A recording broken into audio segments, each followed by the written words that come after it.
స్వాములందరికీ స్వామి శరణం. స్వామియే శరణమయ్యప్ప. నేను తిరుపతిలో చిన్న పనుందనైతే తిరుపతికైతే వెళ్ళాను.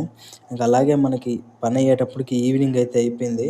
ఇంకా ఈవినింగ్ ఎలాగో మనం స్నానం చేయాలి కాబట్టి ఎక్కడ చేద్దామని ఆలోచిస్తా ఉంటే మనకైతే దారిలో అయితే ఒక స్వామి అయితే కనిపించాడు. స్వామి కపిల తీర్థం అయితే ఓపెన్‌లో ఉంది అని.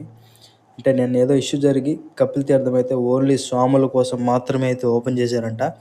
ఇంకా సరే అనేసి నేను మా తమ్ముడు స్వామి అయితే బయలుదేరేసాము. అంటే మా తమ్ముడు స్వామి లీలామహల్ సర్కిల్‌లో ఉంటాడు. అక్కడి నుంచి అతన్ని పిక్ చేసుకొని అయితే మేమైతే వెళ్ళిపోయాము స్నానం చేసేదానికి. ఇంకా ఇక్కడ చూస్తే జనాభా అయితే బానే ఉన్నారు. ఇంకా చాలా మంది స్వాములైతే స్నానం చేస్తా ఉన్నారు. కానీ ఓన్లీ స్వాములకు మాత్రమే అలో ఉంది. ఇంకా బయట సివిల్ స్వాములైతే అస్సలైతే అలో చేయట్లేదు. ఇంకా నేనైతే స్నానం అయితే చేసేసి అండ్ ఇక్కడ పైన ఉన్నటువంటి లక్ష్మీ నరసింహస్వామి టెంపుల్ దగ్గరికి వచ్చేసి శరణాలైతే చెప్పుకునేసాము. శరణాలైతే చెప్పేసి ఇంకా మేమైతే బయలుదేరిపోయాము. ఇక్కడైతే పర్టిక్యులర్ టైంలో మట్టుకు మాత్రమే కోనేట్లోకి అలో చేస్తారు స్వాములు కూడా. అందరికీ స్వామి శరణం స్వామి. స్వామియే శరణమయ్యప్ప.